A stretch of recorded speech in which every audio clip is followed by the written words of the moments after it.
окапывались в захваченных населенных пунктах. После подхода пехоты танковые соединения перегруппировывались и вновь продолжали движение на восток, пока хватало топлива и снарядов.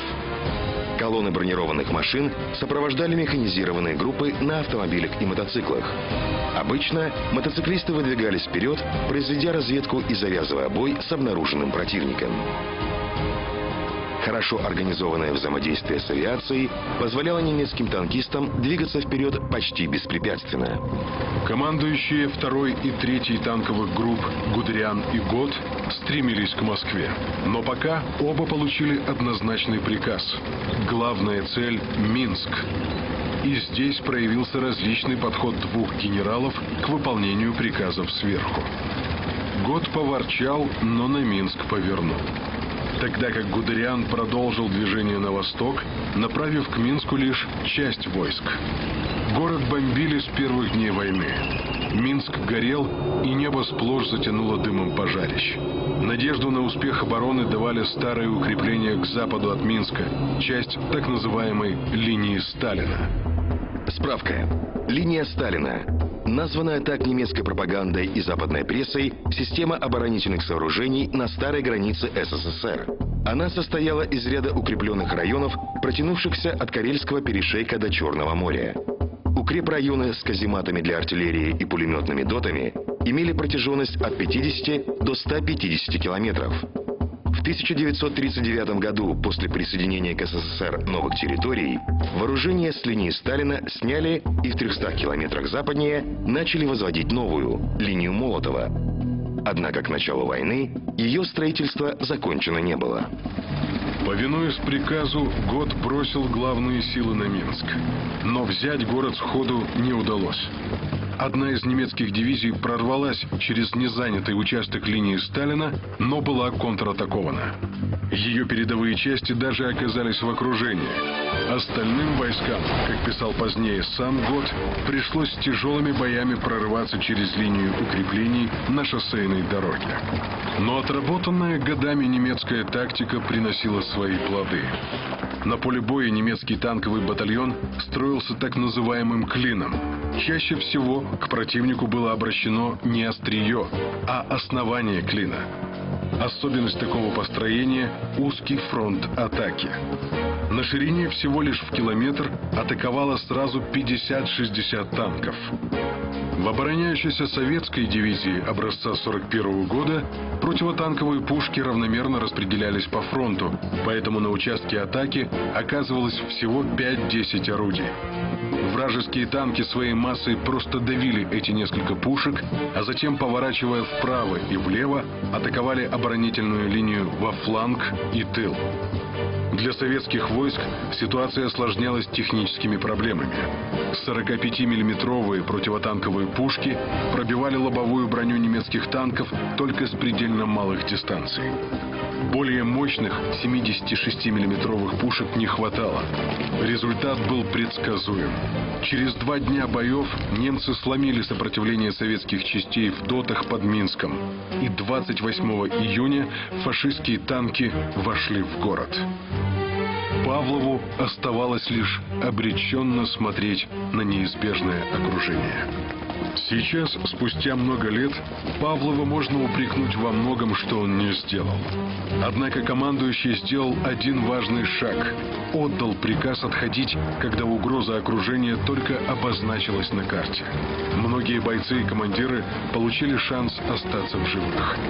Войска от границы двигались в направлении Минска.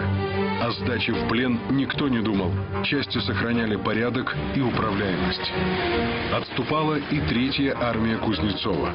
Не отставая ни на шаг, ее преследовала немецкая пехота и атаковала авиация.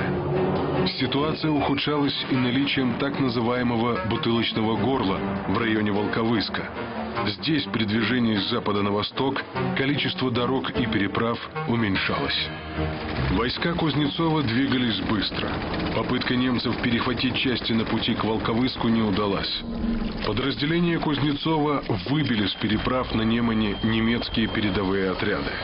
Но преодолев бутылочное горло, советские части оказывались зажатыми между двух немецких танковых групп в районе к западу от Минска. Из одного окружения войска попадали в другое. Под Минском остатки армии Кузнецова соединились с защитниками города. В штабной землянке состоялось совещание. Что дальше?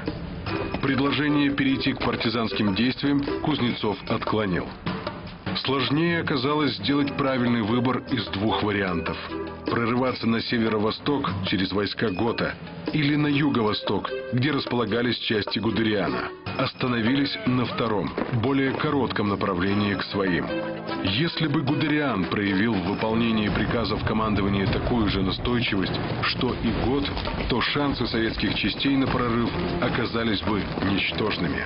Однако Гудериан грезил о Москве, и главные его силы уже ушли на восток. Оценивая действия Гудериана, Гот был крайне резок. Вторая танковая группа не выполнила свою задачу замкнуть кольцо окружения. Построение немецких частей на юге и юго-востоке котла было неплотным. Не по дорогам, а через леса и болота на Лебокской пуще, не имея боеприпасов, остатки армии Кузнецова пошли в прорыв и сумели вырваться из кольца.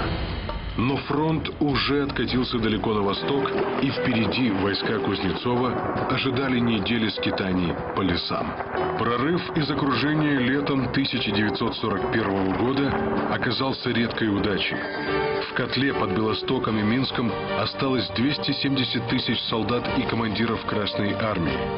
Советские части пытались пробиться через бутылочное горло, яростно атакуя немецкие заслоны. Однако численное превосходство немцев сделало свое дело. Через 2 недели после начала войны сопротивление окруженных войск было подавлено. Первое крупное поражение сильно ударило по репутации Красной армии и государства. Были арестованы командующий Западным фронтом генерал армии Павлов, начальник штаба фронта генерал-майор Климовских, командующий 4-й армией генерал-майор Коробков и еще несколько человек. На допросах Павлов своей вины не признавал, ссылаясь на объективные причины.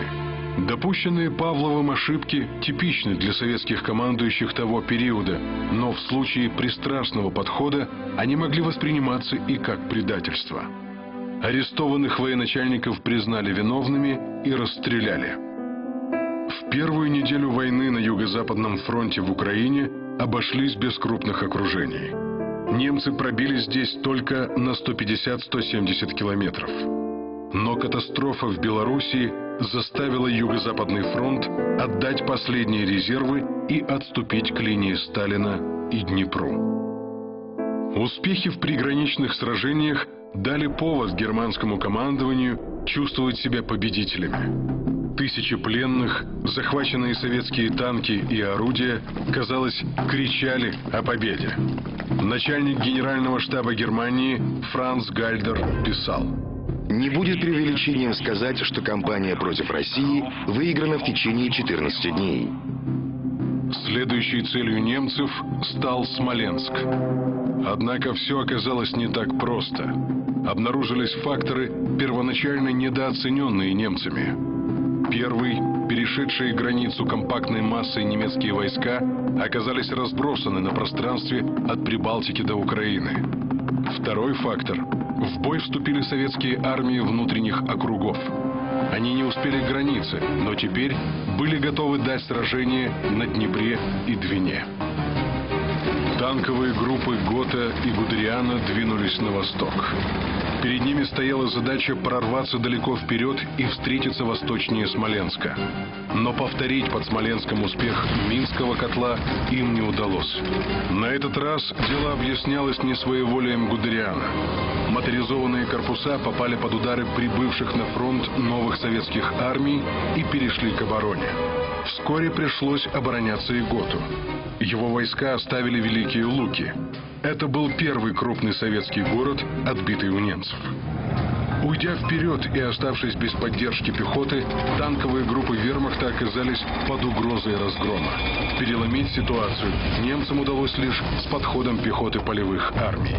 Кризис переживала и группа армий «Север». Наступление на Новгород остановилось. Более того, немецкая 8-я танковая дивизия под Сальцами на подступах к Новгороду оказалась в кольце и была вынуждена